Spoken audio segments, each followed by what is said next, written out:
क्या हुआ? जब प्रयागराज महाकुंभ के दौरान एक साधु को गंगा स्नान करने से रोका गया, उसके बाद प्रयागराज के उस गंगा घाट पर जो चमत्कार हुआ, उसे देखकर आपके पैरों तले जमीन खिसक जाएगी। साल 2025 के जनवरी माह में प्रयागराज में सदी का सबसे बड़ा महाकुंभ लगने वाला है। यह महाकुंभ हर 12 साल में एक बार लगता है, यानी इस महाकुंभ का बहुत अधिक महत्व रहने वाला है। गंगा में स्नान करने का बहुत महत्व रहता है। इसी वजह से देश और दुनिया से कई लोग प्रयागराज के इस महाकुंभ में पहुंचने वाले हैं। लेकिन अभी हाल ही में जो घटना सबके सामने निकल कर आ रही है, उसने सभी के होश उड़ा दिए। जहां पर एक साधु महाराज को गंगा नदी में स्नान करने से रोका गया। कोई भी महाकुंभ साधुओं के बिना अधूरा है, क्योंकि यह साधु संतों के आगमन और स्नान से ही संपूर्ण माना जाता है। देवभर से साधु महाकुंभ शुरू होने के कई दिनों पहले ही प्रयागराज पहुंच जाते हैं। इस घटना की शुरुआत होती है मध्य प्रदेश के महेश्वर में रहने वाले राधानंद जी महाराज से। राधानंद जी महाराज रोजाना सुबह 4 बजे उठकर ठंडे पानी से स्नान किया करते थे और भिक्षा प्राप्त करने के लिए निकल जाते थे। उन्होंने अपने जीवन काल में सांसारिक सुख का त्याग करके कई तपस्याएं की और कई सिद्धियां हासिल की। वे महेश्वर के घाट पर ही निवास करते थे। जब उन्हें प्रयागराज महाकुंभ लगने की खबर मिली तो वे महाकुंभ में जाने के लिए बहुत उत्साहित थे।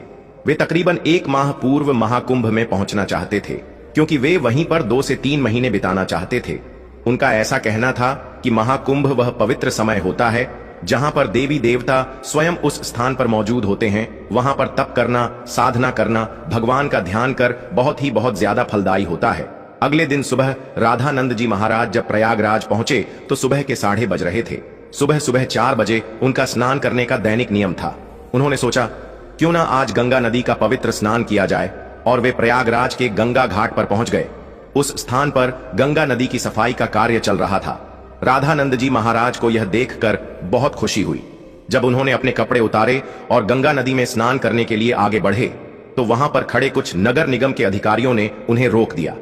उनका कहना था कि आप अभी स्नान नहीं कर सकते, क्योंकि इस समय साफ सफाई का कार्य चल रहा है। प्रयागराज में रोजाना रात्रि के समय गंगा नदी की साफ सफाई का कार्य किया जाता है, ताकि दिन और शाम के समय यात्रियों को इस कारण कोई मुश्किलें ना हो। राधानंद जी महाराज काफी धैर्यवान थे।